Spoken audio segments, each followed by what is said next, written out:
காளிதாசனை பத்தி ரொம்ப அழகான ஒரு ஒரு கதை நிஜமாக நடந்ததுதான். அது எப்படின்னு கேட்டா, அவர் எப்பேற்பட்ட சக்தி உபாசகர் தெரியுமா? அதாவது வெளியில பாக்குற போது படாடோபமா அவருக்கு புனுகு ஜவ்வாது எல்லாம் போட்டுப்பாரு, நிறைய நகை போட்டுப்பாரு, ரொம்ப ஒரு அழகா ஆடம்பரமா ஆடை அலங்காரம் எல்லாம் பண்ணிப்பாரு. ஏன்னா போஜராஜாவுடைய ரொம்ப க்ளோஸ்ங்கிறதுனால.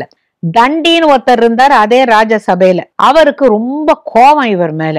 இவன் என்ன பெரிய முறைப்படி எங்க பூஜை எல்லாம் பண்றான், அவன் பாட்டு அலங்காரம் பண்ணிக்கிறான், அரச சபையில எனக்கு முல்லா வந்து உட்கார்ந்துடுறான். இன்னைக்கு நான் என்ன பண்ண போறேன்னா, சீக்கிரமா எழுந்து நதியில் போய் குளிச்சு தேவி பூஜை பண்ணிட்டு இவனுக்கு முன்னால நான் சபாக்கு போயிடுறேன். அப்ப பாக்குறேன், அரசன்ட்ட சொல்லணும், இவன் என்ன லேட்டா வரான் அப்படின்னு நம்ம கேட்கலாம் அப்படின்னுட்டு இன்னைக்கு அதிகாலையில எழுந்து நதியில குளிச்சுட்டு அங்க நதிக்கரையிலேயே தேவியை ஆவாகனம் செய்து அந்த நதிக்கரையிலேயே உட்கார்ந்து அந்த அம்பாளுக்கு அவளுக்கு வந்து முதல்ல சந்தனம் குங்குமம் இட்டு மலர் இட்டு ஒரு நல்ல ஆடை அணிவித்து நகைகளை எல்லாம் அணிவித்து இப்ப அம்பாளை அங்க வரிச்சு உட்கார வச்சுட்டு அவளுக்கு செய்ய வேண்டிய எல்லாத்தையும் செஞ்சு தீபாராதனை முதற்கொண்டு மனசிலேயே செய்யற அந்த மானசீக பூஜைக்கு ரொம்ப பலன் உண்டு.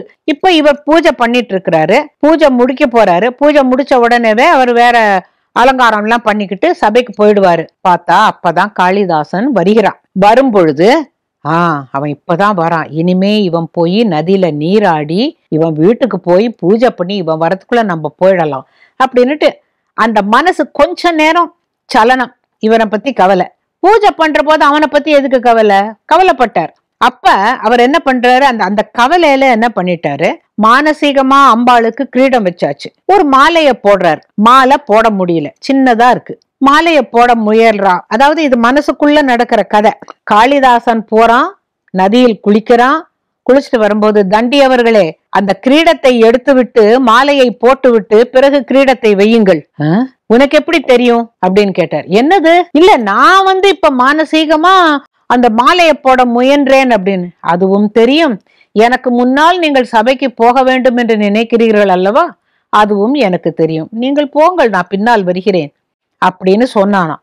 அப்பதான் அவருக்கு புரிஞ்சதான், இந்த தேவி உபாசகர்களுக்கு முக்காலும் உணர்ந்தவர்கள் அப்படின்னு சொன்னாக்க இது ஒரு சாட்சி.